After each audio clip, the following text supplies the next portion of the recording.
Machiavelli's philosophy begins with the recognition that human beings are not governed primarily by lofty ideals, but by the relentless pressure of necessity, ambition, and fear. He insists that those who wish to understand politics must start not from how people ought to behave, but from how they actually do behave.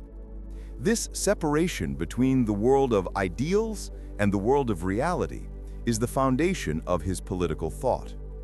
He refuses to flatter human nature and instead exposes its contradictions.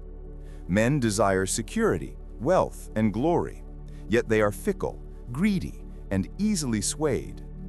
A ruler who ignores these tendencies in favor of utopian visions will be destroyed by them. Thus, Machiavelli's first principle is that politics is an autonomous sphere with its own logic, distinct from morality or religion. To conflate the rules of ethics with the necessities of power is to misunderstand both. He argues that while private life may be guided by virtues such as honesty, humility, or compassion, the survival of a state requires harsher measures. The ruler must often act in ways that, judged by ordinary moral standards, would seem vicious. Yet these actions are not condemnable within the political domain if they secure stability, unity, and independence. Power, for Machiavelli, is not merely the possession of military might, but the ability to shape events, direct outcomes, and secure loyalty. It involves foresight, cunning, and the wise management of appearances. He emphasizes the necessity of seeming virtuous, even when one must act otherwise. The people judge largely by what they see, and their perceptions are more easily manipulated than their realities. A prince who cultivates the image of justice, mercy, and generosity can mask the harsh actions that he must secretly employ to preserve order. This is not hypocrisy in the pejorative sense, but rather a strategic tool for governance. Politics operates in the realm of appearances, and whoever masters appearances gains influence over the minds of men. Machiavelli distinguishes between fortune and virtue. Fortune represents the unpredictable, uncontrollable forces of chance that shape human events. Sudden disasters, shifting alliances, the moods of the populace, or foreign invasions. Virtue, in his sense, is not moral goodness, but the skill, courage, and decisiveness that allow a leader to seize opportunities, bend fortune to his will, and carve order out of chaos. A great leader is not the passive plaything of chance, but the shaper of destiny. Yet no one can eliminate fortune entirely. At best, one can limit its power through preparation, prudence, and adaptability. Another essential element in Machiavelli's philosophy is the role of military power. He stresses repeatedly that the foundation of any state is a strong army composed of its own citizens. Mercenaries and auxiliaries are unreliable, for they fight for money or foreign interests and not for the survival of the polity. A ruler who entrusts his security to hired soldiers invites ruin. Thus, the creation of citizen militias, disciplined and loyal, becomes central to the survival of republics and principalities alike. Military strength is not merely about defense, but about independence. For without arms of one's own, a state becomes subject to the will of others. Closely tied to his reflections on military power is his understanding of the cyclical nature of political life. States rise, flourish, decay, and fall according to recurring patterns. Corruption, complacency, and the loss of civic virtue eventually undermine even the strongest republics. To preserve liberty, institutions must be constantly renewed, and citizens must be kept vigilant through laws and practices that cultivate responsibility and devotion to the common good. Here Machiavelli reveals his republican leanings. For while The Prince is often read as a handbook for tyrants, his discourses on Livy celebrate the vigor and freedom of republican institutions, where power is distributed and laws curb ambition. In Machiavelli's thought, cruelty can sometimes be well used if it is applied swiftly, decisively, and in ways that ultimately bring peace and stability. A prince who hesitates and applies cruelty gradually will be hated, for the memory of each new injury lingers. But a ruler who acts with severity at the outset and then governs with fairness may be respected and even admired. Thus, cruelty and mercy are not opposites, but tools whose effectiveness depends on timing and measure. The wise ruler understands when to appear generous and when to deny, when to forgive and when to punish, when to make promises and when to break them. Morality becomes situational, judged not by abstract principles, but by the results for the state. Machiavelli's reflections on human nature are stark. He argues that men are ungrateful, fickle, liars, and deceivers, driven by fear of punishment and hope of gain, rather than loyalty or love of virtue. For this reason, a prince must not depend on the goodwill of others, but must construct power in a way that minimizes reliance on unstable affections. Love is a fragile bond that can be broken when circumstances change, but fear is more enduring, for it is rooted in the instinct of self-preservation. If a ruler must choose, it is far safer to be feared than loved, though the greatest skill lies in balancing the two without ever becoming hated. Hatred, he warns, is destructive to authority because it unites enemies against the ruler, whereas fear alone can control without provoking rebellion if carefully managed. The cultivation of appearances becomes central in maintaining this balance. A ruler must avoid being despised by refraining from the seizure of property or the violation of honor, for people tolerate almost anything of the theft of their possessions or the humiliation of their dignity. Beyond this, he must present himself as steadfast, pious, and just, regardless of the methods by which he secures power behind the scenes. This interplay of reality and illusion reveals Machiavelli's sharp grasp of psychology. Men live by their perceptions more than by truth, and those who govern must manipulate those perceptions to ensure stability. Another crucial dimension of his philosophy is his treatment of innovation and reform. He observes that there is nothing more difficult, dangerous, or uncertain than introducing a new order of things.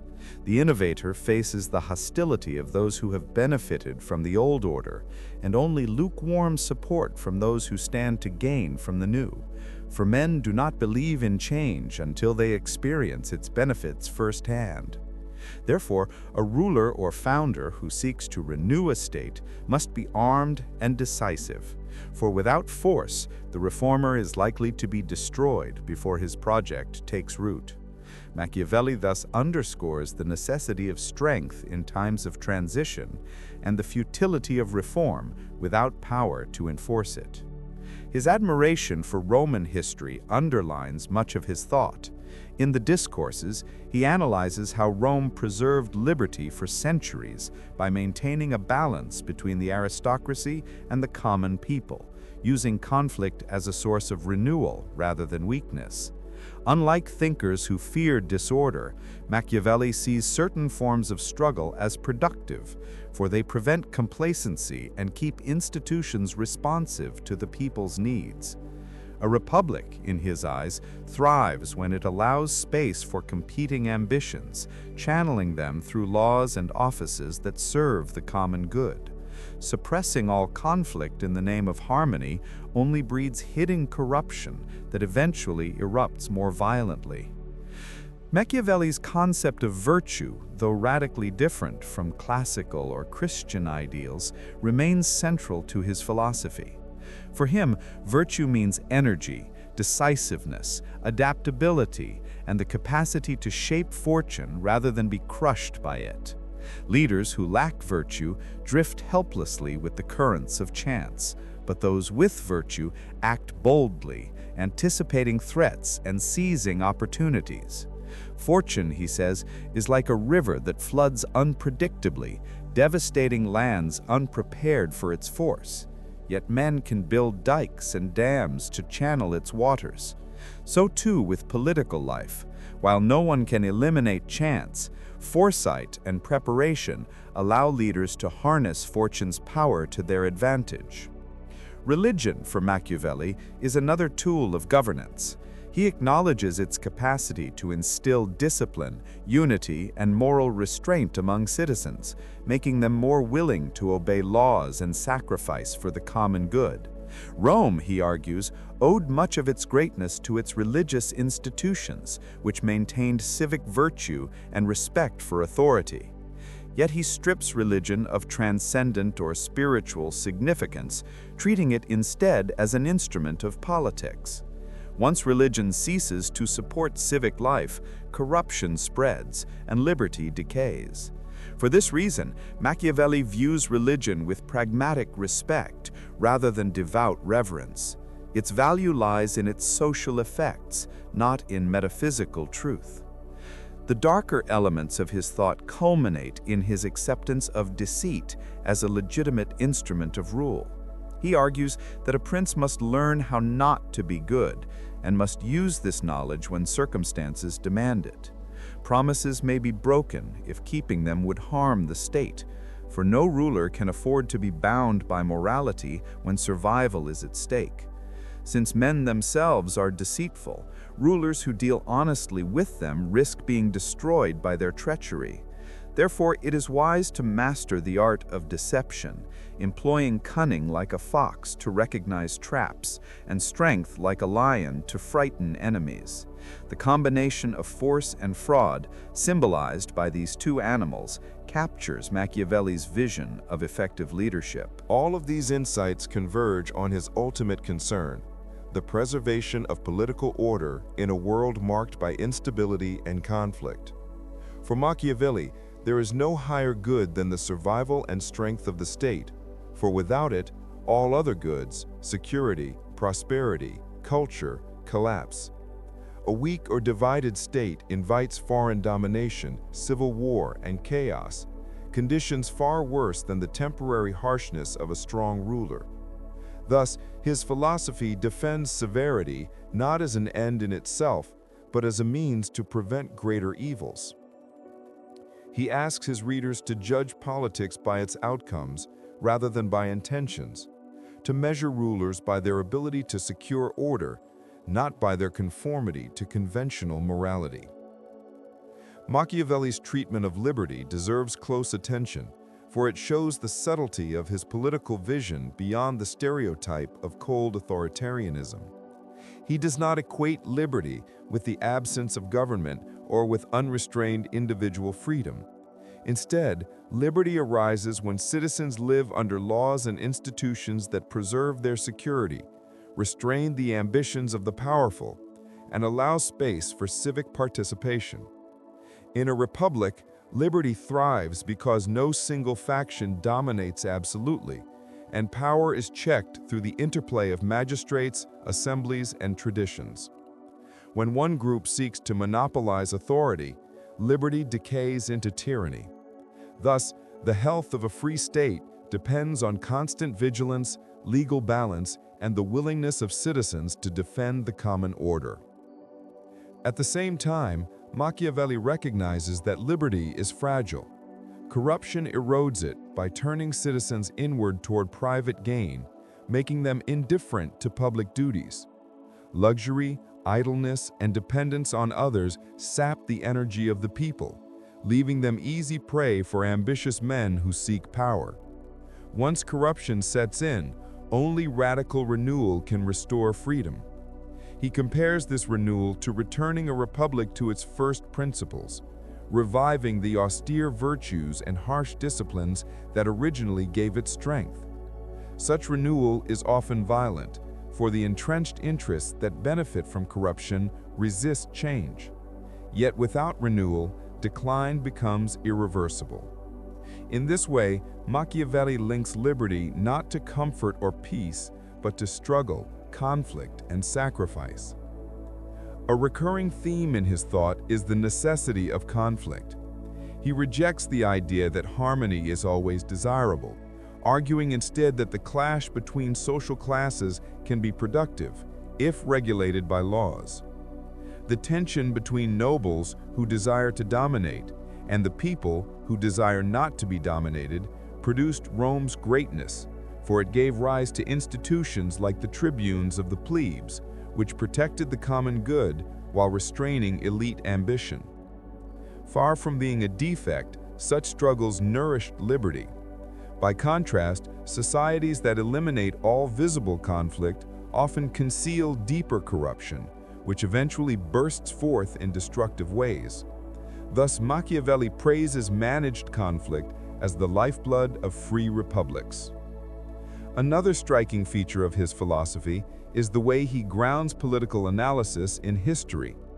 Rather than building abstract systems based on ideal principles, he studies concrete examples drawn from Rome, Greece, and his own Italy. Each example illustrates how human nature, fortune, and necessity interact in real circumstances. He insists that those who govern must learn from the past, not because history repeats itself mechanically, but because the patterns of ambition, fear, and power recur across ages. The wise ruler or citizen uses history as a guide to anticipate dangers and opportunities. In this sense, Machiavelli is one of the founders of modern political science, for he treats politics not as moral speculation, but as empirical study. His reflections also extend to leadership and founding. Founders of states occupy a special place in his philosophy, for they shape institutions that can endure for generations. To succeed, a founder must combine vision with ruthlessness, for the establishment of new orders often requires violence against those who oppose change. Romulus, Moses, and other great figures exemplify this mixture of courage and severity. Machiavelli does not romanticize such acts. He acknowledges their cruelty, but insists that without them, political life could not begin. The founder becomes almost a mythical figure who bends fortune to create a lasting framework for collective life. Later generations, benefiting from the founder's harshness, may live more peacefully, but they owe their liberty to that original violence. One of the most controversial aspects of Machiavelli's philosophy is his detachment from conventional morality. Critics have accused him of teaching rulers to be unscrupulous, treacherous, and cruel. Yet his intention is not to glorify vice, but to describe the harsh reality of politics in a world where others are unscrupulous, treacherous, and cruel. To act with consistent virtue in such a world is self-destructive, for enemies will exploit it. Machiavelli's originality lies in his insistence that rulers must sometimes commit morally questionable acts for the sake of higher political ends. In his view, the survival of the state and the security of its people outweigh the purity of the ruler's soul. This reversal of priorities marked a radical break with classical and medieval traditions that subordinated politics to ethics or religion. Yet Machiavelli is not indifferent to the judgment of posterity. He often frames his advice in terms of glory, for he believes that rulers should strive to achieve lasting fame by securing greatness for their states. Glory, unlike mere power, endures in memory and honors those who contributed to the flourishing of a people. While this glory may require harshness, it is still bound by a certain standard. Rulers who devastate their countries or leave them enslaved to foreigners are condemned, while those who strengthen and preserve them are celebrated. In this way, Machiavelli injects a kind of higher measure into political life, one not grounded in morality, but in the legacy of success and contribution to collective greatness. Machiavelli's realism also extends to diplomacy. He emphasizes that treaties and alliances are fragile, dependent on circumstances rather than trust. States act out of interest, not friendship, and rulers must be prepared to shift strategies as conditions change. A prince who naively assumes loyalty or gratitude from allies invites betrayal. Instead, he must anticipate deception and use it himself when necessary. The only reliable foundation for diplomacy is power, for agreements are respected only when it is dangerous to break them. Thus, foreign policy must be built on strength and prudence rather than sentiment. Machiavelli's analysis of corruption deserves deeper exploration because it lies at the heart of his theory of political decay. He observes that every state, whether principality or republic, is vulnerable to decline when its citizens lose the spirit of discipline and sacrifice that once sustained it. Corruption, for him, is not simply moral vice or personal wickedness. It is a systemic weakening of civic virtue, a condition in which people place private advantage above public duty, and rulers place luxury above responsibility. A corrupted society becomes fragile, for its members no longer defend liberty with the same intensity, nor do they resist oppression with vigor. In such conditions, institutions lose their vitality, laws are disregarded, and the common good collapses into the ambitions of the few.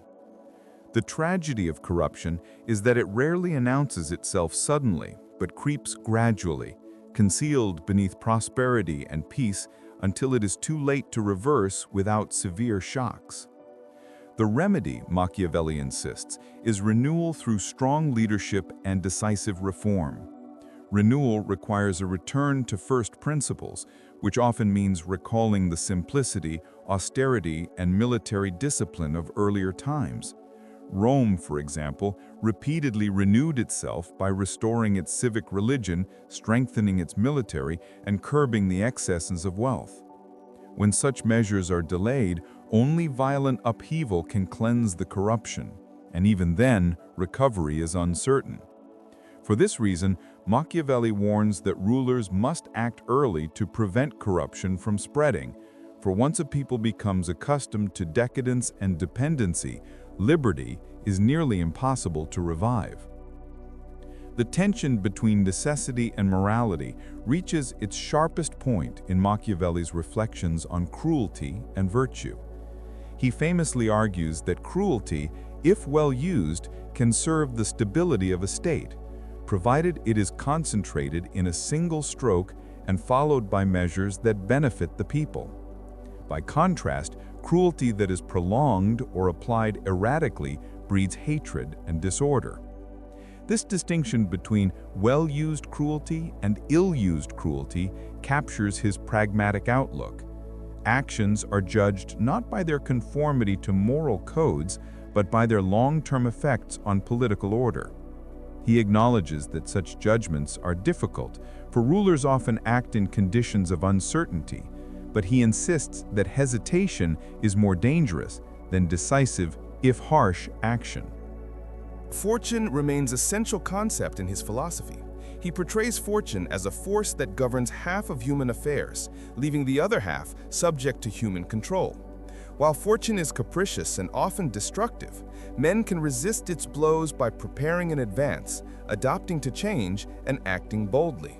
He compares fortune to a one who favors the bold and energetic rather than the cautious and hesitant. This metaphor, though jarring to modern readers, underscores his belief that fortune can be mastered, at least partially, by those who refuse to be passive.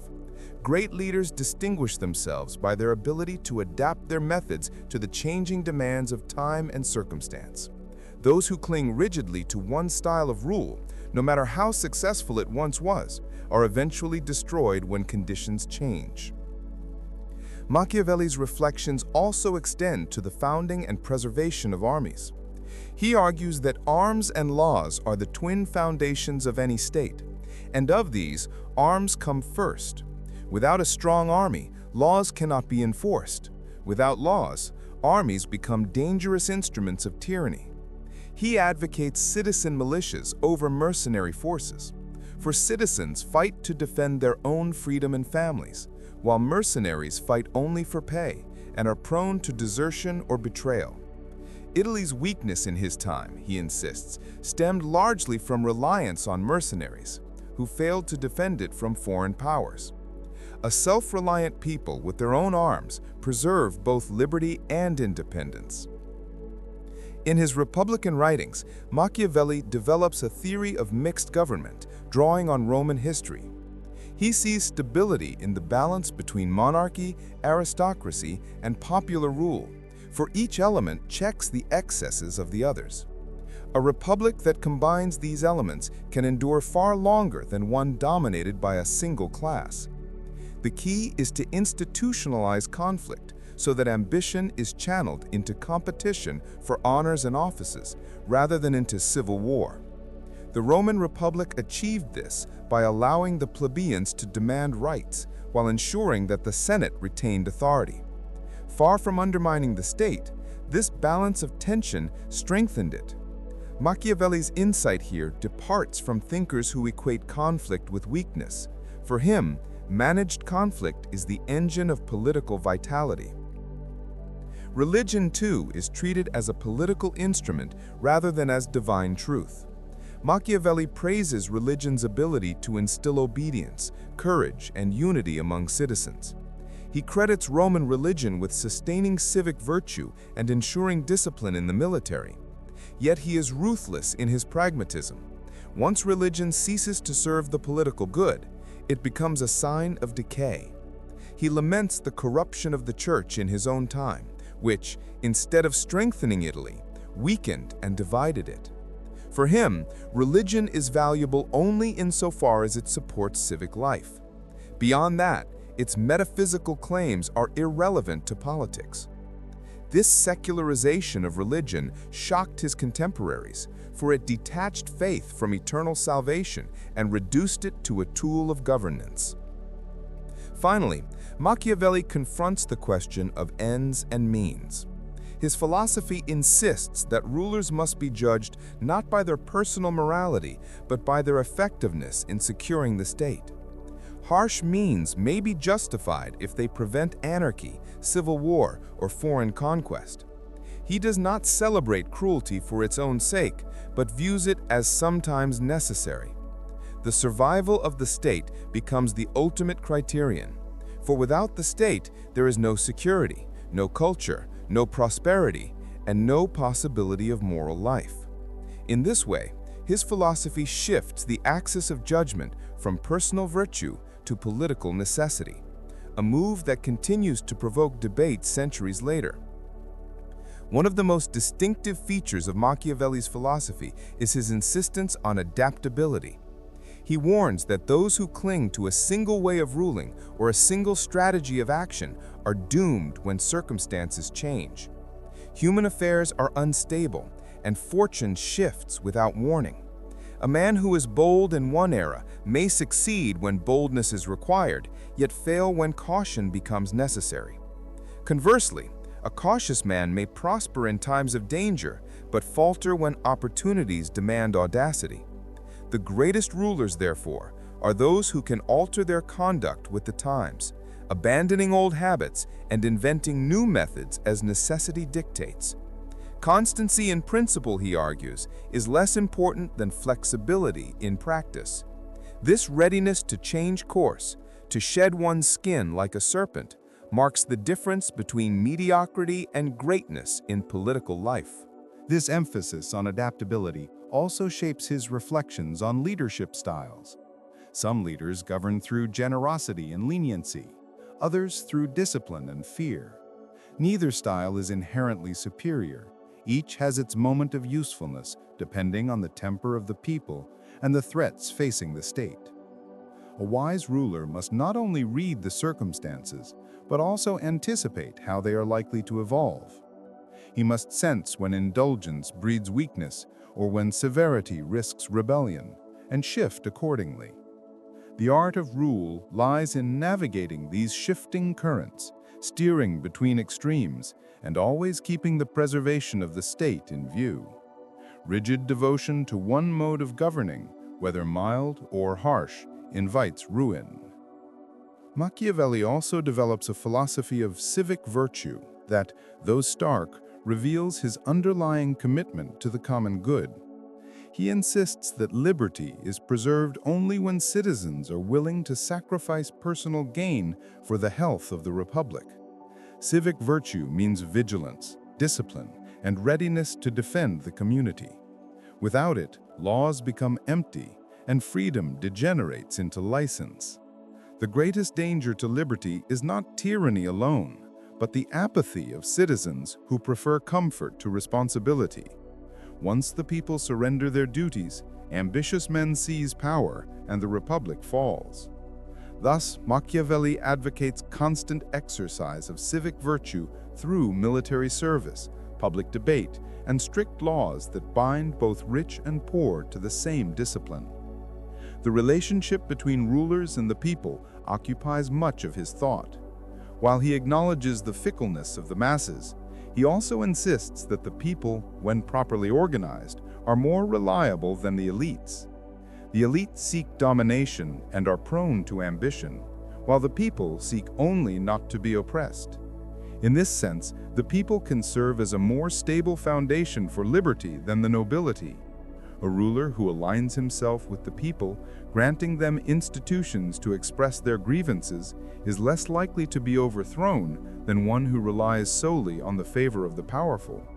This insight reveals a democratic element in Machiavelli's philosophy, often overlooked by readers who focus only on the prince.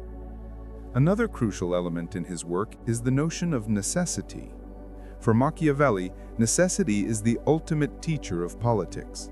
It compels men to act, strips away illusions, and reveals what must be done to survive.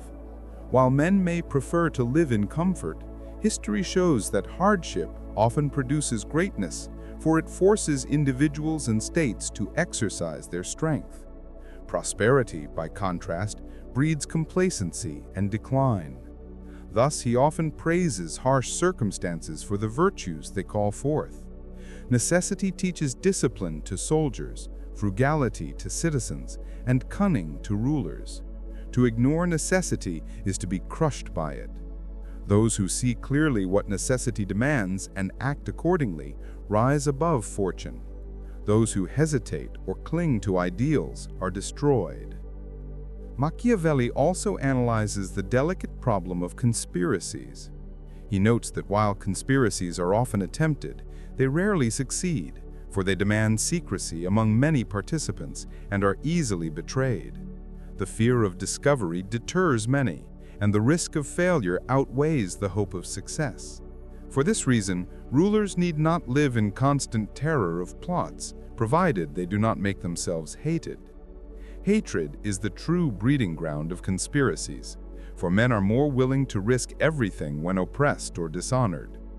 By avoiding unnecessary cruelty, respecting property, and appearing just, rulers diminish the likelihood of plots. Here again we see his pragmatic psychology. Power rests not only on force, but also on the management of perception and resentment. Underlying his entire philosophy is the conviction that politics must be studied as it is, not as we wish it to be. He criticizes those who imagine republics and principalities that never existed, arguing that such speculation blinds rulers to reality. Instead, one must observe the actual conduct of men, with all their vices and passions, and build institutions that channel those forces rather than deny them. This commitment to realism distinguishes him from moralists and theologians who subordinate politics to ideals. In place of idealism, he offers a science of power, founded on observation, history, and necessity. It is this realism, sometimes harsh, sometimes bracing, that earned him both admiration and condemnation through the centuries. Finally, Machiavelli's reflections on glory and reputation reveal the complexity of his thought. While he advises rulers to use cruelty and deceit when necessary, he also urges them to seek enduring glory by strengthening their states. Glory is achieved not through mere survival, but through founding institutions, defending liberty, and leaving behind a legacy of greatness. A ruler who enriches himself at the expense of his people gains only infamy, but one who secures stability and independence wins honor that lasts beyond his life. In this sense, Machiavelli elevates politics above selfish calculation. He demands that rulers think not only of their own power, but of the enduring strength of their states. This orientation toward legacy tempers his realism with a higher aspiration, linking the harsh means of politics to the noble end of lasting greatness. Machiavelli's political thought also deals extensively with the dynamics of founding and preserving institutions. He observes that the greatest achievements of states are not the triumphs of individual rulers, but the strength of institutions that endure across generations. Laws, magistracies, and customs shape the character of citizens, directing their ambitions toward the common good. When institutions are weak, personal ambition overwhelms the state. When institutions are strong, ambition is channeled into service. For this reason, Machiavelli admires the Roman Republic, which created a system where even conflicts between classes contributed to vitality. The Senate preserved the authority of the nobility, the tribunes protected the rights of the plebeians, and together these tensions kept Rome strong. The lesson is clear. Institutions that harness rather than suppress human passions are the key to political longevity. The preservation of institutions requires continual attention. Just as metals rust if neglected, laws and customs decay if not maintained. Machiavelli argues that leaders must renew institutions periodically, either through reforms that restore their vigor or through exceptional figures who remind citizens of the founding principles. Without such renewal, complacency sets in and corruption spreads. He insists that corruption is inevitable over time, but it can be delayed through wise measures. Severe punishments for crimes, strict discipline in the military, and civic education that emphasizes duty over luxury are among the tools that sustain institutions. Renewal is never easy, for entrenched interests resist change, but without it, republics and principalities alike collapse. The question of liberty versus tyranny is another major theme. Machiavelli does not equate liberty with the absence of rule, nor tyranny with mere harshness. For him, liberty exists when citizens live under laws that restrain the ambitions of the powerful and allow participation in governance. Tyranny arises when one man or faction dominates unchecked, bending laws to private advantage. Yet he also recognizes that tyranny may sometimes be necessary in moments of founding or crisis when unity cannot be achieved otherwise. Once stability is secured, however, tyranny becomes destructive, eroding the very foundations of civic life. The balance between order and freedom, therefore, is delicate, and the greatest challenge of politics lies in securing one without destroying the other. Machiavelli's reflections on leadership often return to the dual image of the lion and the fox. The lion represents strength, force, and the ability to deter enemies. The fox represents cunning, deception, and the ability to detect traps. A ruler who relies only on force will be deceived by the guile of others. A ruler who relies only on cunning will be overwhelmed by open force. The combination of both qualities make for true effectiveness. This metaphor captures his conviction that politics cannot be reduced to one skill or virtue. It demands versatility, the blending of opposites, and the capacity to shift tactics according to necessity. Leaders who lack this dual capacity are vulnerable, while those who master it endure. The role of appearances in politics is central to Machiavelli's philosophy. He emphasizes that men judge more by what they see than by what they experience, and perception often outweighs reality. A ruler must therefore cultivate an image of virtue, even if he does not practice it fully. It is useful to appear merciful, faithful, humane, religious, and upright, but he must be prepared to act otherwise when necessity requires. The deception lies not in the mere projection of virtue, but in the selective use of it. By appearing virtuous, a ruler wins the trust of his people and allies. By discarding virtue at the right moment, he preserves his state.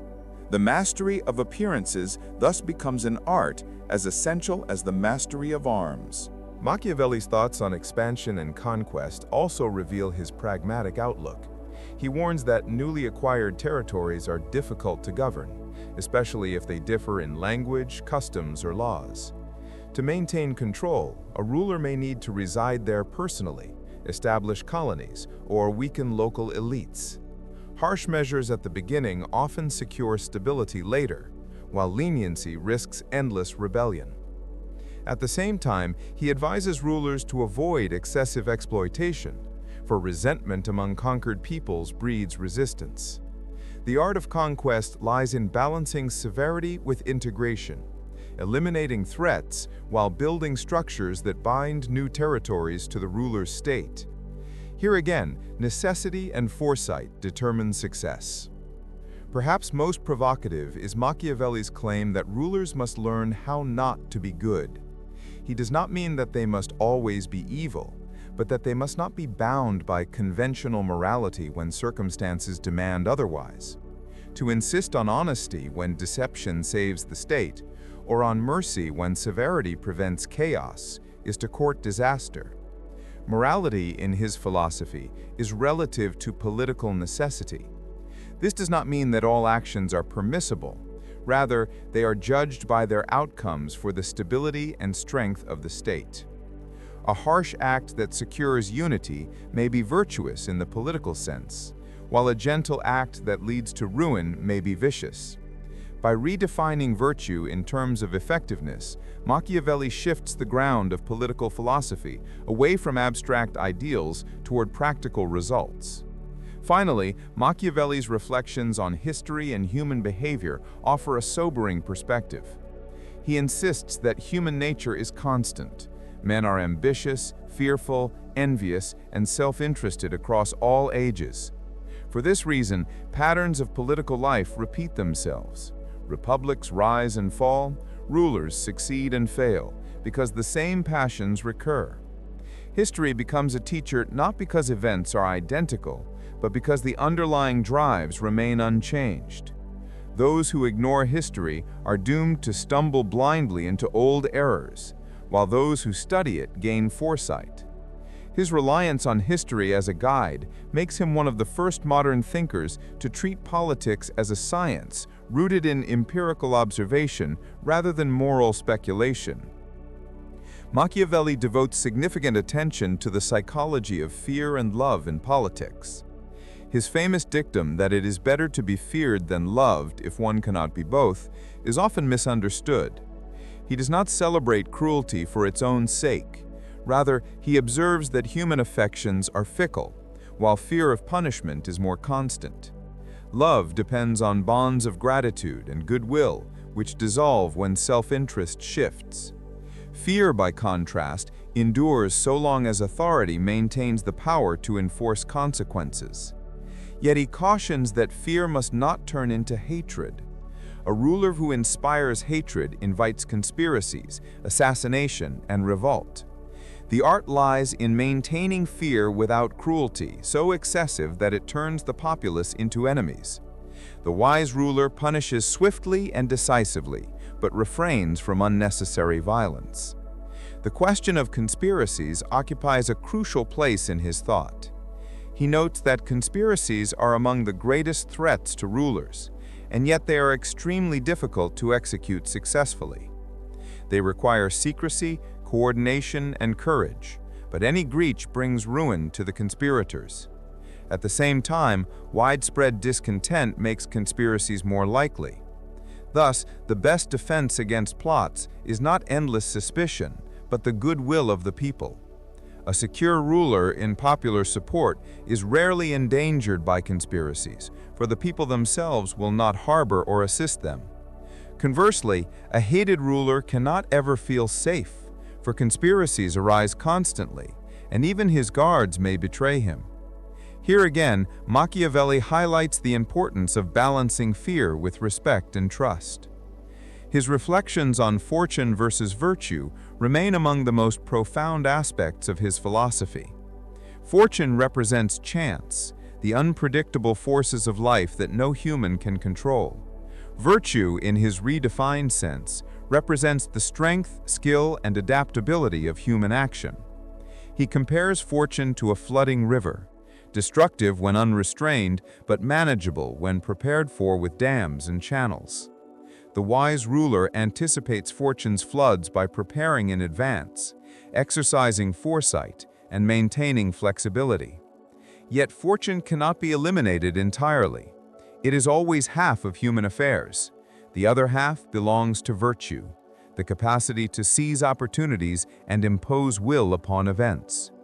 For Machiavelli, greatness comes from the interplay of fortune and virtue, where necessity tests human character and distinguishes the bold from the timid.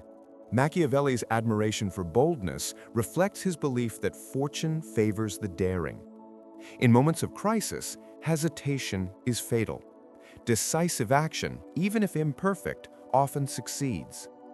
He praises those who, like Cesare Borgia, moved swiftly to eliminate rivals, consolidate power, and project authority. Although Borgia ultimately failed due to unforeseen events, Machiavelli saw in him the model of a man who understood necessity and acted without delay. The lesson is that rulers cannot rely on luck or timidity. They must seize fortune with determination.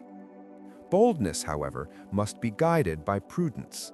Rash actions without foresight lead to ruin, while bold actions with calculation secure success.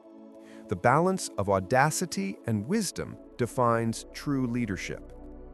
Another major concern of Machiavelli is the corruption of states. He believes that corruption is the natural disease of political life, arising from luxury, idleness, and inequality. When citizens seek private wealth over public duty, institutions decay and liberty is lost. Corruption can be slowed by strong laws, harsh punishments, and constant vigilance, but eventually it consumes all republics. Once corruption reaches a certain level, only drastic measures, often violent and extraordinary, can restore order. This is why Machiavelli sometimes advocates for the temporary rule of a dictator in times of crisis, to cut away corruption and reset the state's foundations. However, if no such renewal occurs, the republic collapses into tyranny or foreign domination. His philosophy thus blends realism with tragic inevitability. Corruption can be delayed, but never eliminated. Religion, too, plays a paradoxical role in Machiavelli's thought. He does not treat religion primarily as a path to spiritual salvation, but as a powerful instrument of social cohesion and discipline. He admires the Romans for using religion to inspire civic virtue and obedience, binding citizens together through rituals, ceremonies, and shared belief in divine order. Religion instills fear of higher powers, making men more obedient to laws and more willing to sacrifice for the common good. Yet he is skeptical of religion when it becomes corrupt, or when it preaches humility and otherworldly detachment at the expense of worldly strength. For Machiavelli, the function of religion is political, not theological. A ruler must harness religion as a tool to stabilize society, inspire courage, and restrain vice. Finally, Machiavelli places enormous emphasis on the necessity of adaptation. The greatest error rulers make is clinging to the same methods regardless of changing circumstances. A man who succeeds by caution will fail when boldness is required. A man who triumphs by violence will fail when gentleness is more effective. Human beings tend to repeat the strategies that once brought success, but fortune shifts and those strategies become obsolete. The most effective leaders are those who can change with the times, abandoning old habits and adopting new ones. This adaptability, more than any single quality, distinguishes enduring rulers from those destroyed by rigidity. For Machiavelli, politics is a battlefield where necessity never rests, and only those who adapt survive. Machiavelli frequently turns to the Roman Republic as his model for understanding political strength and endurance. Rome, he argues, achieved greatness not because it avoided conflict, but because it institutionalized it. The tension between the Senate and the plebeians produced laws, offices, and practices that prevented either class from dominating completely. Far from being a weakness, this constant struggle produced liberty and vigor. By contrast, states that suppress conflict in the name of harmony often grow stagnant and weak. Machiavelli thus departs from traditional moralists who condemned factionalism outright. He believes that properly managed conflict channels ambition into public service, while suppressed conflict festers and explodes violently. Political health, in his view, depends not on erasing strife, but on converting it into constructive energy. The Roman example also illustrates his conviction that expansion sustains political vitality. He observes that republics and principalities which cease to expand fall into corruption. Expansion demands military discipline, civic participation, and constant renewal of institutions. When expansion stopped, luxury and decadence set in, and decline followed. For Machiavelli, the struggle for power is perpetual. A state that withdraws into peace and comfort soon decays. While modern readers might recoil from this valorization of war, Machiavelli frames it as a necessity of human affairs rather than a preference. To preserve liberty, a people must remain prepared for conflict and, when possible, pursue it. Another striking element of his philosophy is the treatment of fortune and time. He warns that fortune is not static.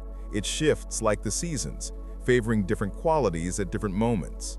A cautious leader may thrive in an age of stability, but falter in times of upheaval.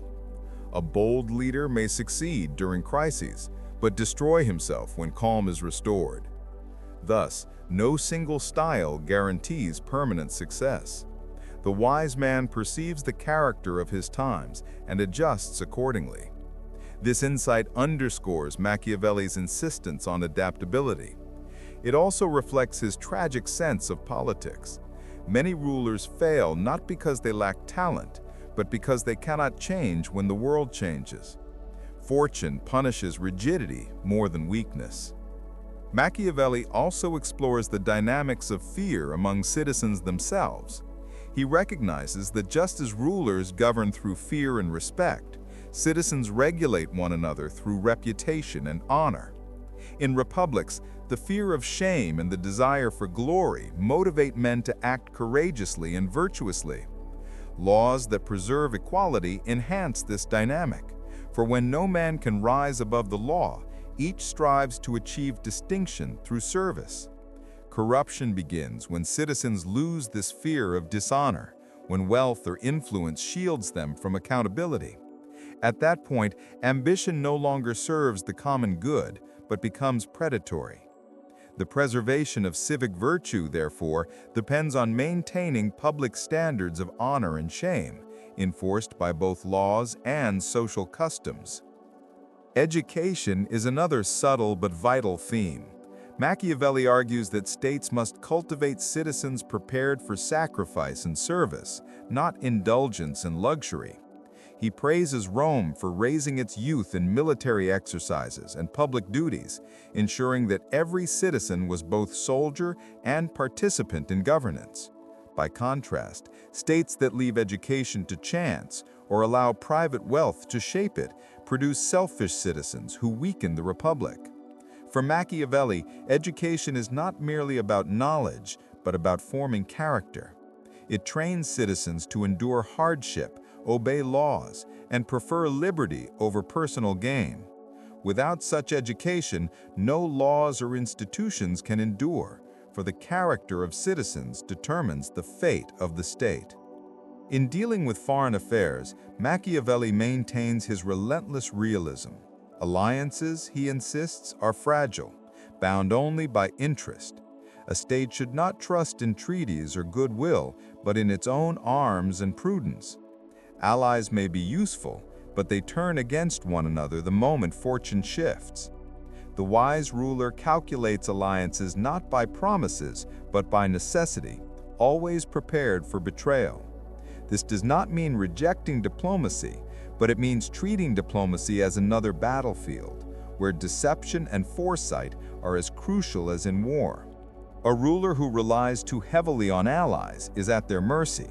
A ruler who relies on his own strength can use alliances to his advantage without becoming dependent.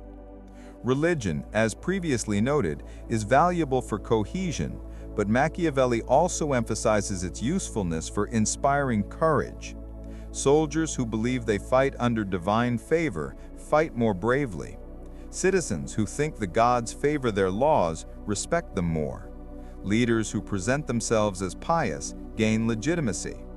Yet he warns against hypocrisy so obvious that it undermines trust. The appearance of sincerity must accompany the use of religion, for men despise rulers they know to be false. Thus, religion, like virtue, must both be displayed and manipulated carefully. It is less a matter of metaphysics than of psychology. Men believe what reassures them, and rulers who understand this wield enormous power. Ultimately, Machiavelli's philosophy insists that politics is a realm distinct from morality, as understood by philosophers and theologians. In private life, generosity, mercy, honesty, and faith may be virtues.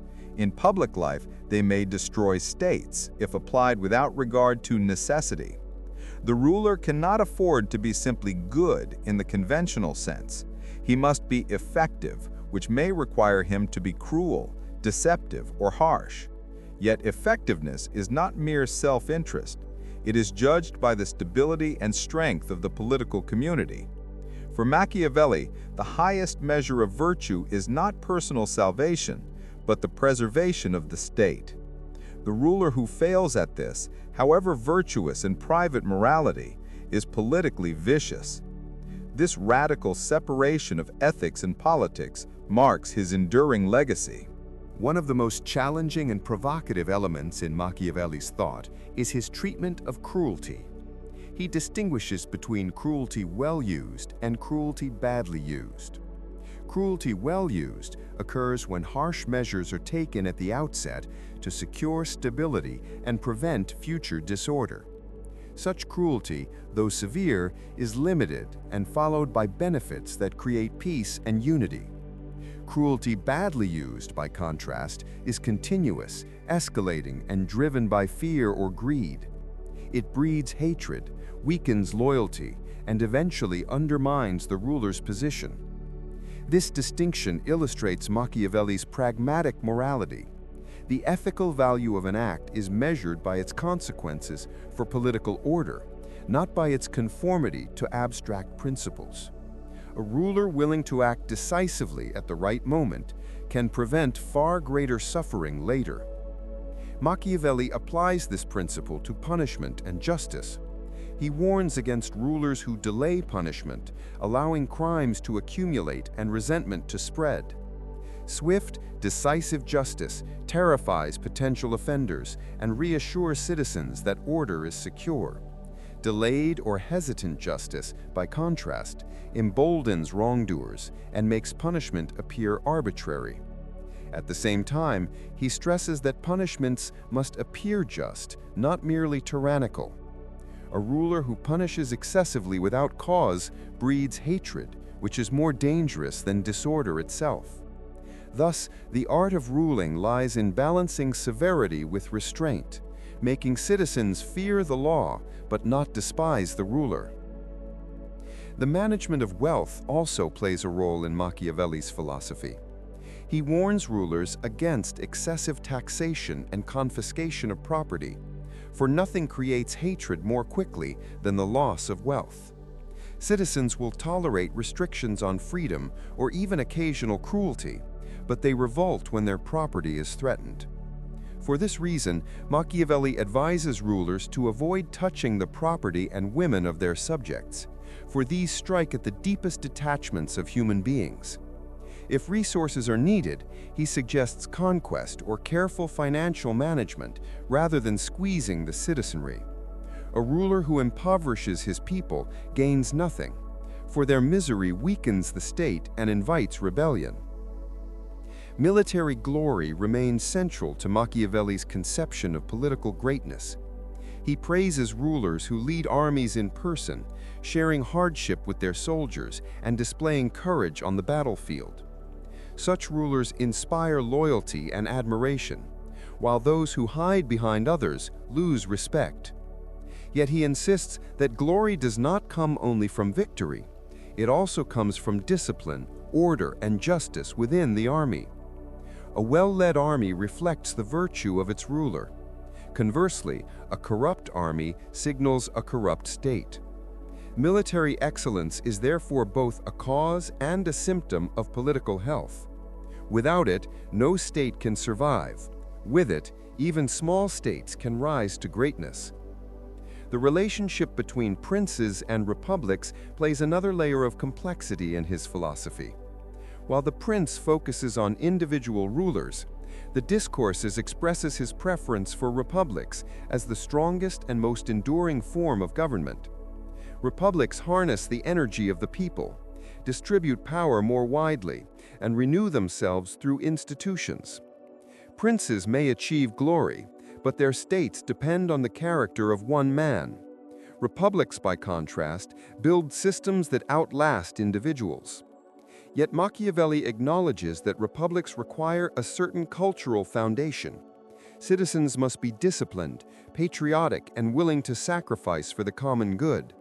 Without such a foundation, a republic degenerates into chaos and must be replaced by princely rule. His thought therefore oscillates between admiration for strong princes and recognition of the superiority of well-ordered republics. Machiavelli's historical sense shapes his reflections on the cycles of political life. He observes that states follow a pattern of rise, greatness, decline, and fall. Virtuous leadership and disciplined citizens create strength. Over time, prosperity breeds corruption and weakness. Eventually, external enemies or internal conflicts destroy the state. This cycle, he insists, is natural and inevitable, for human nature does not change. The best rulers can slow the process, but they cannot abolish it. He cites Rome as the clearest example. It rose through discipline and expansion, peaked in empire, and fell through luxury and corruption. For Machiavelli, the tragedy of politics is that no system lasts forever. The task of leaders is not to escape this cycle, but to extend the life of their states as long as possible. He also emphasizes the importance of founders. The creation of new states, laws, and institutions requires extraordinary individuals who can break old patterns and establish new orders. Such founders often use violence, deception, and ruthless measures, for founding requires destruction as well as creation. Moses, Romulus, and other legendary figures achieved greatness not through gentleness, but through decisive action that reshaped entire peoples. Once institutions are established, successors can govern more gently, but the founding act always involves force. This insight underscores Machiavelli's belief that greatness and politics is inseparable from necessity, and necessity often demands what conventional morality forbids. The founder becomes almost divine in his ability to impose form on chaos. Yet his greatness is rooted in human will rather than divine inspiration. Finally, Machiavelli reminds us that fortune ultimately limits human endeavors. No matter how skilled, bold, or adaptable a ruler may be, fortune can intervene with sudden death, betrayal, natural disaster, or shifting alliances. The fall of Cesare Borgia, whom Machiavelli admired, illustrates this cruel truth. Despite extraordinary skill and daring, Borgia fell when fortune turned against him after the death of his father, Pope Alexander VI. Machiavelli does not present this as a reason for despair, but as a call for preparation. Since fortune cannot be eliminated, rulers must prepare for its blows by building strong institutions, loyal armies, and popular support. In the end, fortune is less destructive to those who have built solid foundations, though it always retains the final word. Machiavelli's reflections on civic virtue are central to his vision of republican life. He does not define virtue as personal goodness or piety, but as the collective qualities that sustain freedom and strength. Civic virtue consists of discipline, courage, willingness to sacrifice for the common good, and resistance to corruption. A virtuous people are those who love liberty enough to endure hardship, obey laws, and defend their homeland. By contrast, a corrupt people pursue luxury, avoid sacrifice, and submit to domination for the sake of comfort. For Machiavelli, the preservation of liberty requires constant renewal of civic virtue, often through institutions that enforce equality and discipline. Without virtue, no laws or leaders can preserve a republic. The problem of inequality figures prominently in this analysis. He argues that extreme inequality of wealth and power destabilizes states. When a few men control most resources, they dominate politics, exploit the people, and corrupt institutions. When the people suffer excessive poverty, they lose the capacity for service and become dependent. Stability arises when wealth and power are distributed more broadly, preventing domination by either the elite or the masses. Machiavelli praises laws that limit the power of nobles, restrict excessive accumulation of property, and preserve the independence of ordinary citizens. He sees in Rome's agrarian laws an attempt to curb inequality and preserve liberty, though he recognizes that such measures often provoke resistance from the wealthy. Corruption, in his view, is not only a political or economic problem, but a moral one. A corrupt people are those who prefer comfort and luxury to freedom. Once corruption spreads, even strong institutions lose effectiveness, for citizens no longer obey laws or fight for their country. Machiavelli insists that in such cases, drastic remedies are needed. Harsh punishments, reforms, or even dictatorship may be justified to restore discipline. Yet he acknowledges that once corruption is deeply rooted, recovery is almost impossible. A corrupt state usually collapses under its own weakness or falls prey to external enemies. This grim view reflects his conviction that political life is fragile and always threatened by decline. Machiavelli also discusses the role of founders and legislators in shaping civic virtue. Founders must establish institutions that direct human passions toward the common good. Since men are naturally ambitious and self-interested, laws must channel these impulses rather than suppress them. For example, Rome's offices and honors gave citizens opportunities to seek glory in public service, satisfying ambition while benefiting the republic. A wise founder anticipates human weaknesses and creates systems that transform them into strengths.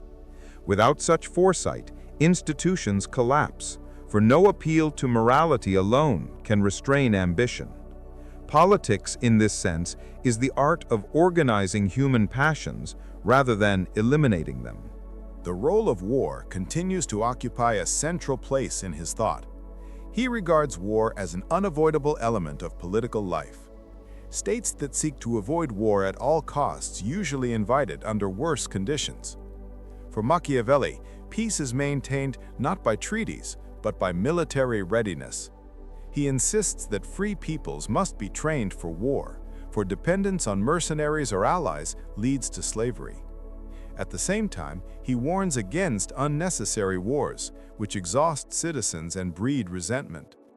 The art lies in choosing wars wisely, striking decisively, and maintaining discipline.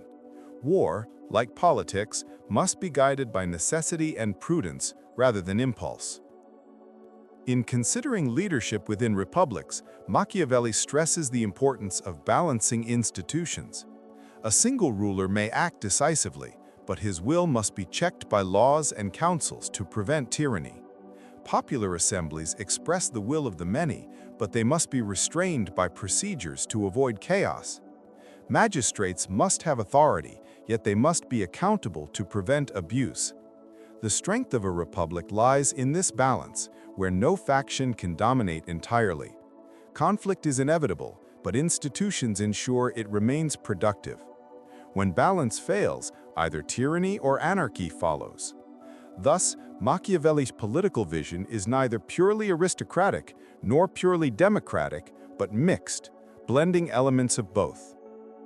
Another important theme is the role of reputation. He insists that rulers and states must cultivate a reputation for strength, justice, and consistency. Reputation deters enemies, attracts allies, and reassures citizens. A state that appears weak invites attack, regardless of its actual strength. Similarly, a ruler who appears indecisive or dishonest loses authority, even if he is capable. For this reason, appearances matter as much as reality in politics. Machiavelli does not dismiss reality, but he observes that men judge by appearances, and perception shapes behavior. A wise leader therefore manages his image as carefully as his policies, ensuring that deeds and reputation reinforce one another.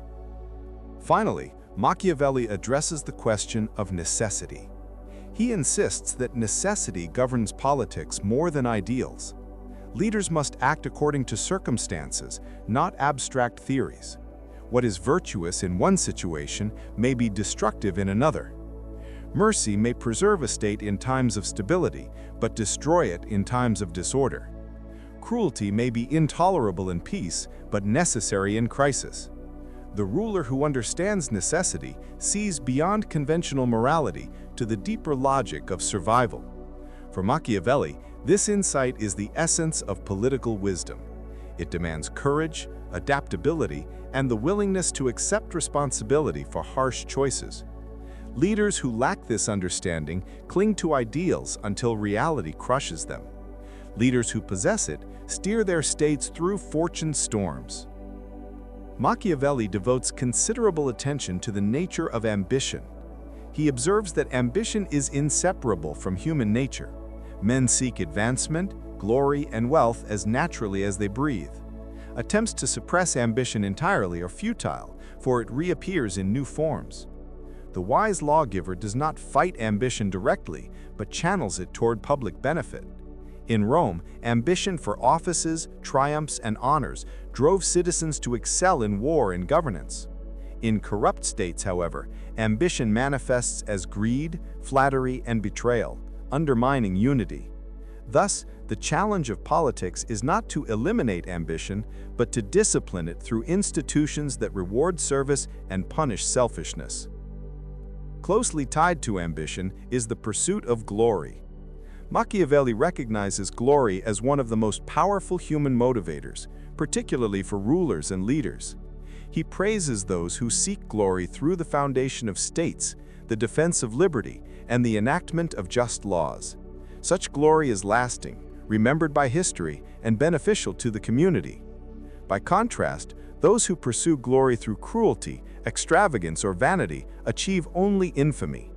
This distinction reflects his belief that true greatness lies in acts that endure beyond the individual and strengthen the state. For Machiavelli, history is the ultimate judge of glory, rewarding those whose deeds contribute to lasting order and condemning those whose actions bring only destruction. The concept of liberty occupies a special place in his republican thought. He defines liberty not as the absence of authority, but as the ability of citizens to live under laws that protect them from domination. In a free state, no man is above the law, and all have a share in governments. Liberty requires vigilance, for elites often seek to concentrate power, while the masses may surrender freedom for security. Machiavelli insists that liberty is preserved through constant conflict between classes, balanced by institutions. He rejects the idea that harmony produces liberty. Instead, liberty arises when competing interests check one another. For this reason, he considers popular participation essential. Without the people's voice, liberty decays into oligarchy or tyranny. Machiavelli's treatment of factions reveals his unconventional realism. Most thinkers of his time condemned factionalism as a source of weakness. Machiavelli, however, argues that factions can strengthen a republic when managed properly.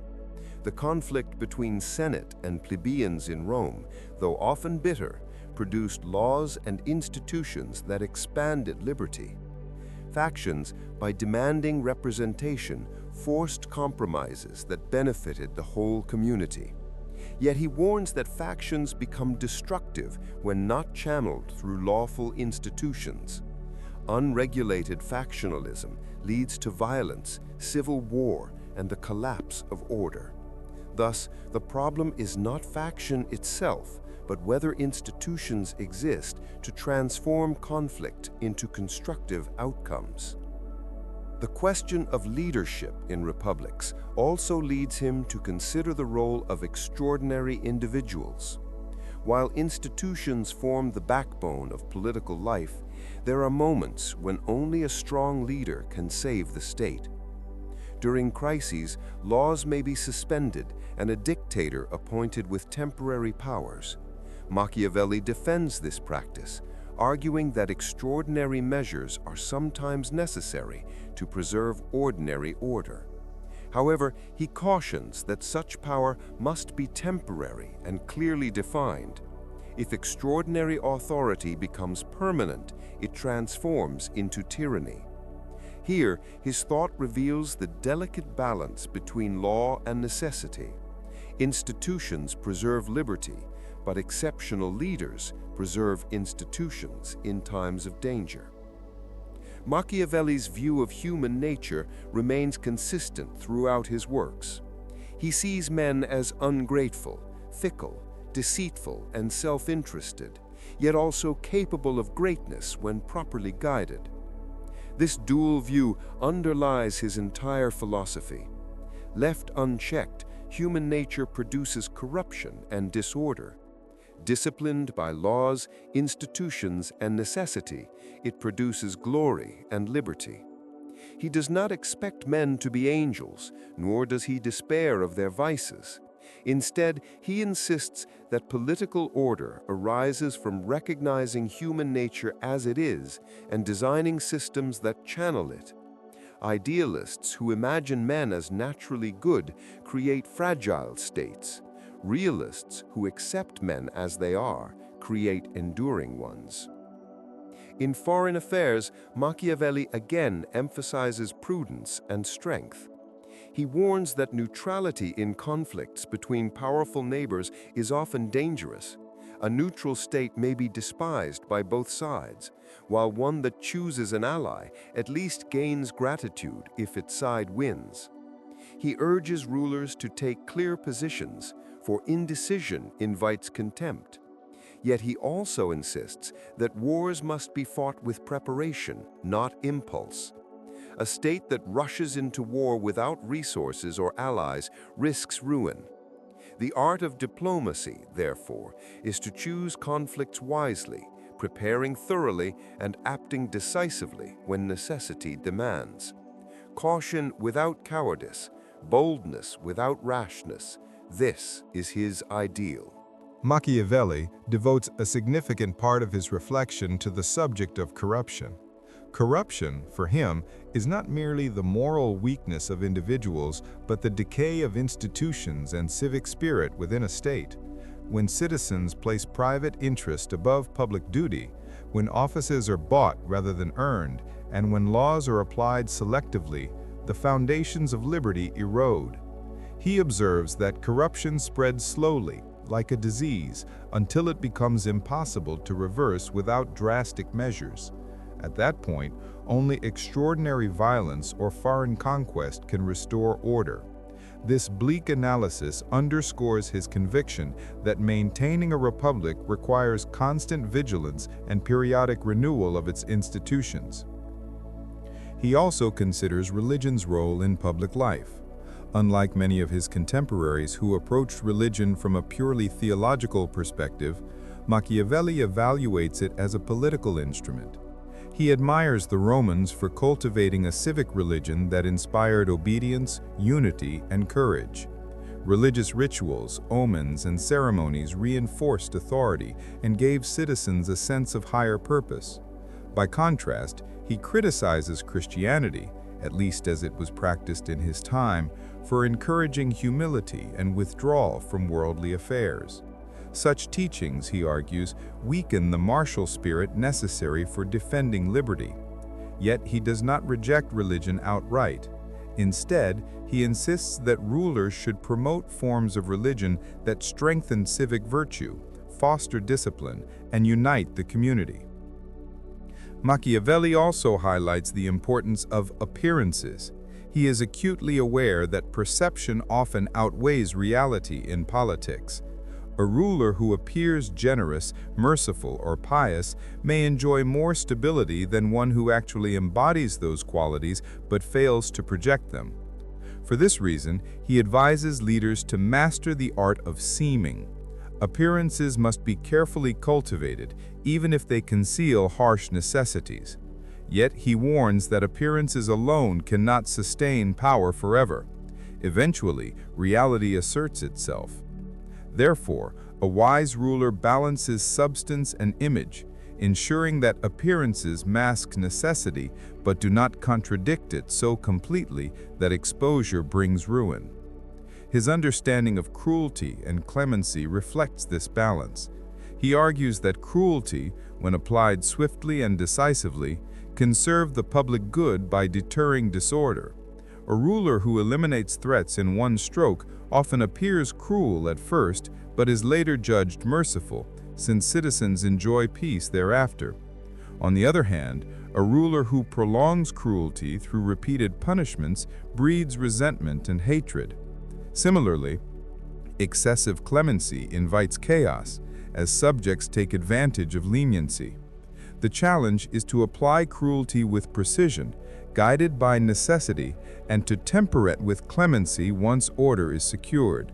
Such measured severity produces stability, while unrestrained cruelty or indulgent weakness destroys it. Machiavelli's understanding of wealth and luxury connects directly to his concern for corruption. He believes that the pursuit of wealth, when unrestrained, corrupts civic virtue. Citizens obsessed with luxury neglect military service, while elites exploit public offices for personal enrichment. In early Rome, simplicity and poverty cultivated discipline and patriotism. As wealth increased, so did greed, idleness, and factionalism. Machiavelli concludes that republics must guard against excessive inequality and luxury, either through laws that regulate wealth or through institutions that renew virtue. Without such measures, prosperity becomes the seed of decline, and the state, once strong, falls prey to internal rot. He also stresses the importance of adaptability.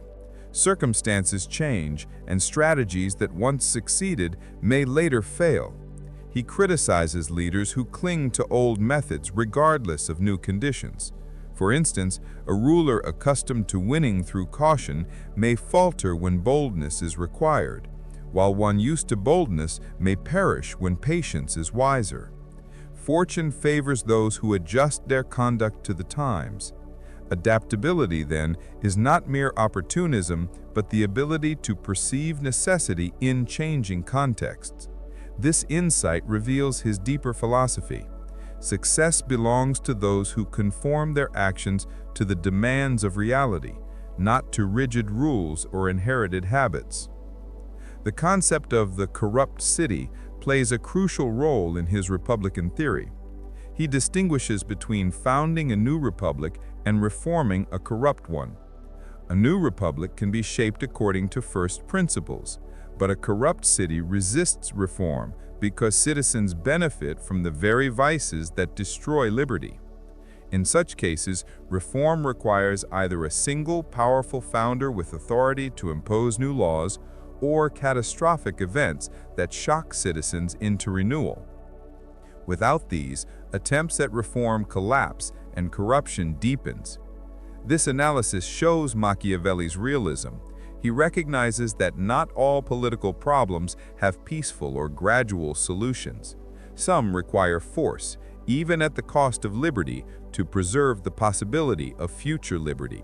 Finally, Machiavelli reminds his readers that all political orders are temporary.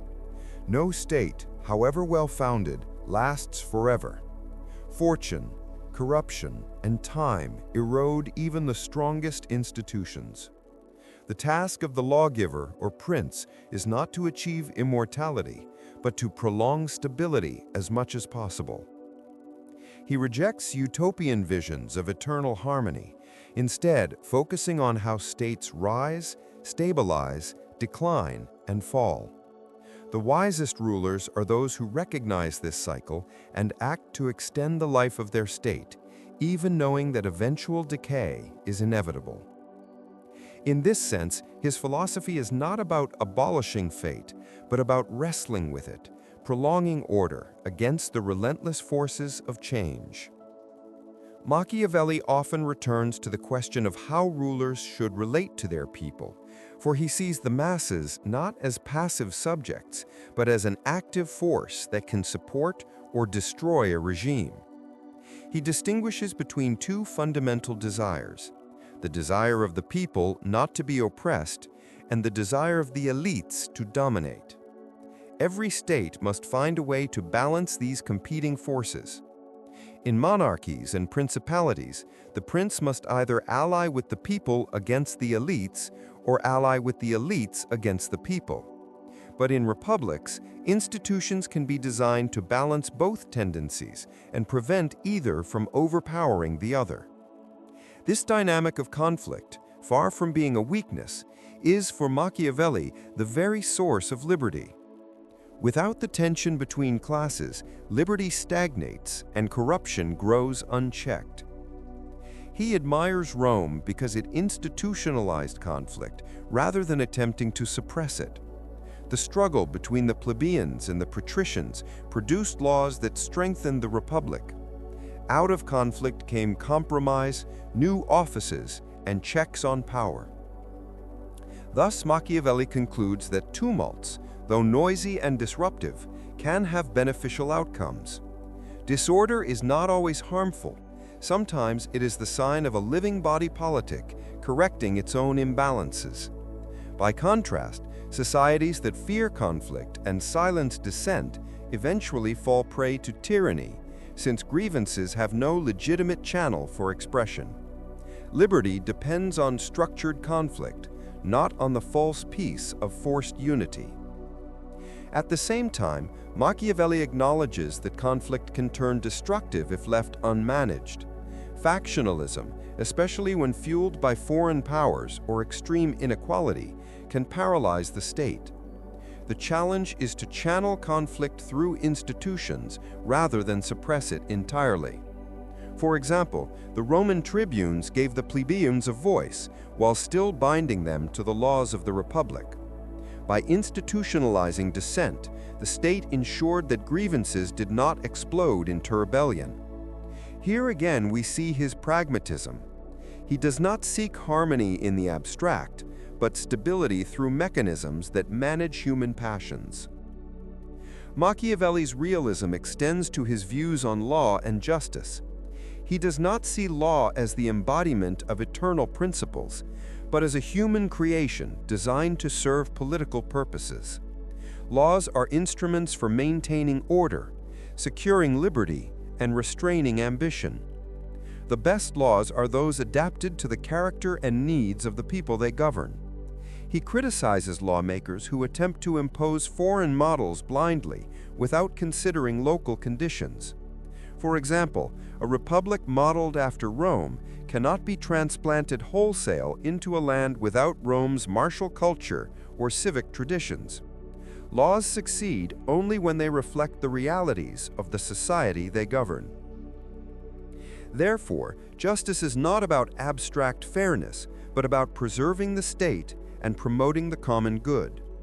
A law that seems harsh by moral standards may nevertheless be just if it prevents greater disorder. Conversely, A law that appears lenient may be unjust if it undermines security. Machiavelli's definition of justice is instrumental and political. It is whatever sustains liberty and prevents tyranny. In this sense, he transforms the traditional moral discourse of justice into a practical tool of governance, one measured by outcomes rather than ideals. The place of ambition in Machiavelli's philosophy also deserves attention. He views ambition as a permanent feature of human nature, one that cannot be eradicated but must be managed. Ambitious men can be dangerous, for their drive for power threatens the balance of the state. Yet their energy and ability can also serve the commonwealth if properly directed. Republics, he argues, are better at channeling ambition than principalities because they provide offices, honors, and legal avenues for recognition. In a republic, the ambitious seek glory through service, whereas in a principality, they plot against the ruler. The task of the statesman is not to eliminate ambition, but to harness it for public benefit. Machiavelli also addresses the role of laws versus the role of leaders. He acknowledges that great individuals, founders, reformers, conquerors, play a decisive role at certain moments of history. Yet over the long run, institutions matter more. Laws outlast individuals and restrain the destructive effects of bad rulers. A republic that depends only on the virtue of its leaders will not survive. It must embed checks and balances within its structure. In this way, Machiavelli shows a dual awareness. He praises individual genius, but he also recognizes that no genius can preserve liberty without durable institutions. The tension between heroism and law runs throughout his work, shaping his philosophy of political renewal. Finally, Machiavelli emphasizes the fragility of liberty. Liberty is not a natural condition, but an achievement, always at risk from corruption, tyranny, and foreign domination. Citizens must constantly defend it, both with arms and with laws. Unlike some of his contemporaries who viewed liberty as a gift from God or nature, Machiavelli sees it as the product of conflict, discipline, and civic vigilance. Once lost, it is difficult to regain, for corruption dulls the spirit of resistance. His philosophy, therefore, carries a note of urgency. Republics must act decisively to maintain their freedom, or else they will succumb to the eternal cycle of rise and decline that governs all states. Machiavelli's reflections on leadership extend to the psychology of rulers themselves. He insists that successful rulers must understand not only the external conditions of politics, but also their own limitations and character. Self-knowledge, though often praised by philosophers, takes on a pragmatic edge in Machiavelli's thought. A ruler who knows whether he is cautious or bold, merciful or severe, can better judge when to follow his natural tendencies and when to resist them. Many princes fail because they cannot depart from their own nature.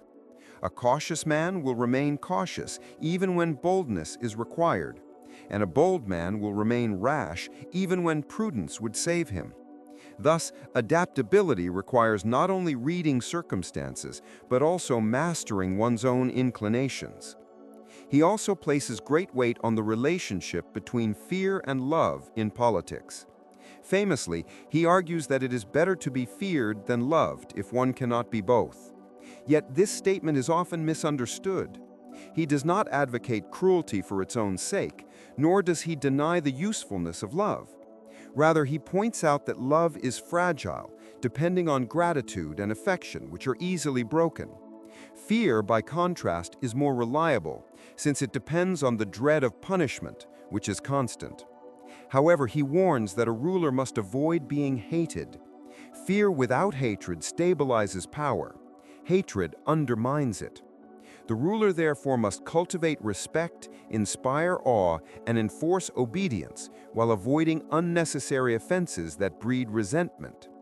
This distinction between fear and hatred reflects his deeper understanding of human psychology.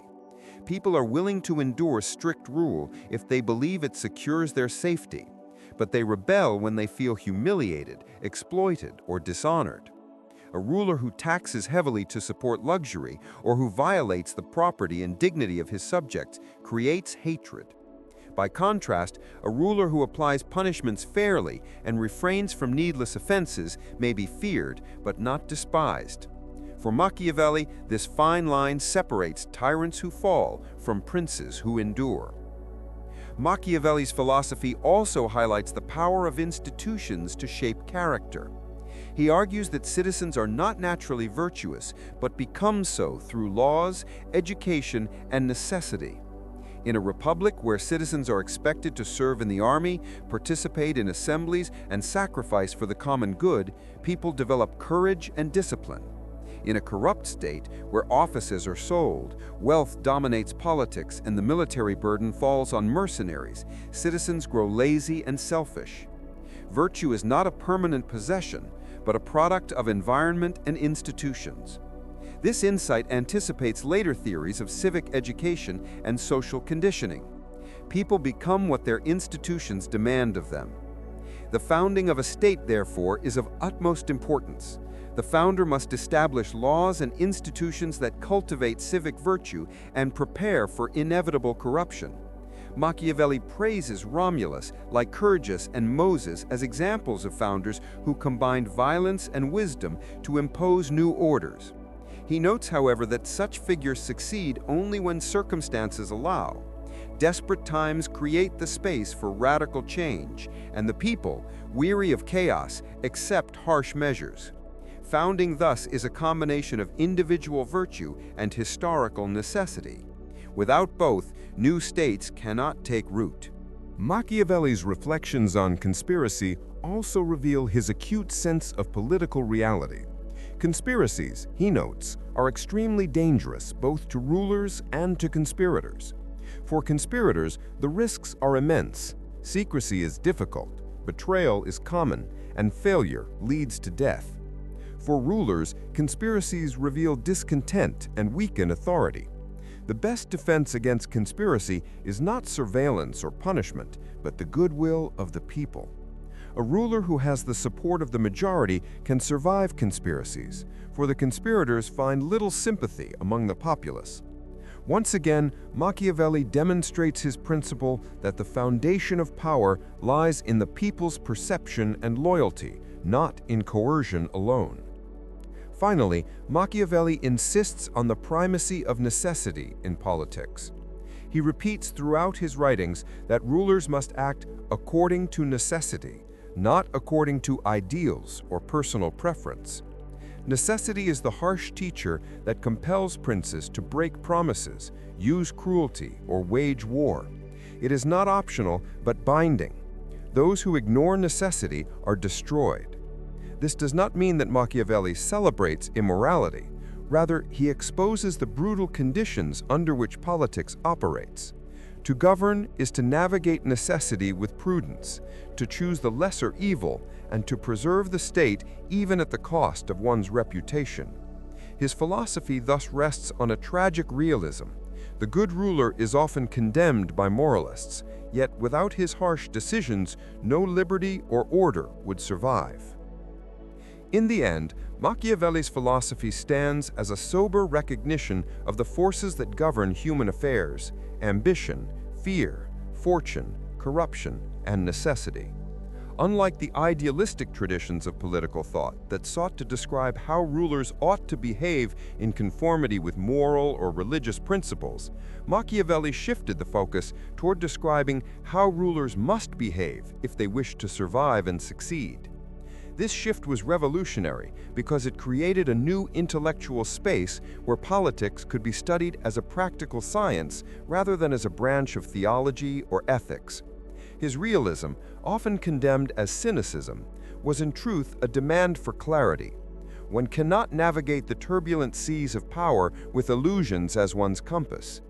What he offers, therefore, is not a celebration of vice, but a recognition that virtue itself must be redefined when applied to politics. The traditional virtues of honesty, generosity, or humility may be admirable in private life, but in the realm of politics, their uncritical practice often leads to ruin. Instead, political virtue consists in foresight, adaptability, decisiveness, and the courage to act in ways that may appear immoral if such actions secure the survival of the state. The prince or lawgiver must be willing to enter the darker side of human affairs, not for personal pleasure, but for the sake of stability and independence. To refuse this responsibility out of moral scruple is paradoxically to endanger the very people one wishes to protect. Yet Machiavelli does not reduce politics to sheer violence or deceit. He consistently emphasizes the necessity of institutions, laws, and civic virtue. The prince may found or reform a state, but only laws and customs can sustain it across generations. Republics in particular require constant renewal of civic spirit, either through laws that restrain ambition or through institutions that channel conflict productively. Liberty is never secure. It must be defended with arms, cultivated through discipline, and reinforced by laws that prevent corruption. If left unattended, liberty decays, and citizens surrender themselves either to tyranny or to foreign domination. His reflections on fortune remind us of the limits of human control. However great one's virtue, chance still intervenes through floods, plagues, invasions, and sudden reversals. Fortune is like a river that can overflow and devastate unless contained by dikes and channels. The wise ruler anticipates its floods and prepares in advance, while the foolish ruler trusts in stability and is swept away. Fortune may account for half of human affairs, but the other half belongs to human effort. Machiavelli thus rejects fatalism. While we cannot eliminate chance, we can shape its outcomes by preparation, boldness, and adaptability. The enduring power of Machiavelli's thought lies in his willingness to face uncomfortable truths. He strips politics of its comforting illusions and confronts us with the reality that survival often demands harshness, that appearances matter as much as substance, that conflict is the lifeblood of liberty, and that institutions, not ideals, preserve freedom. His philosophy unsettles because it refuses to reconcile politics with morality as traditionally understood. But this very refusal is what makes his insights timeless. Every age must wrestle with the dilemmas he describes. Should rulers keep promises when breaking them secures safety? Should republics suppress conflict or allow it to generate renewal? Should liberty be preserved through harsh measures that offend moral sensibilities? Ultimately, Machiavelli challenges us to abandon the false comfort of thinking politics can be made safe, pure, or eternal.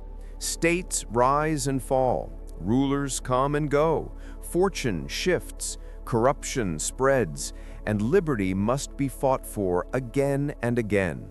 There is no final resting place in history, no perfect constitution that guarantees stability forever.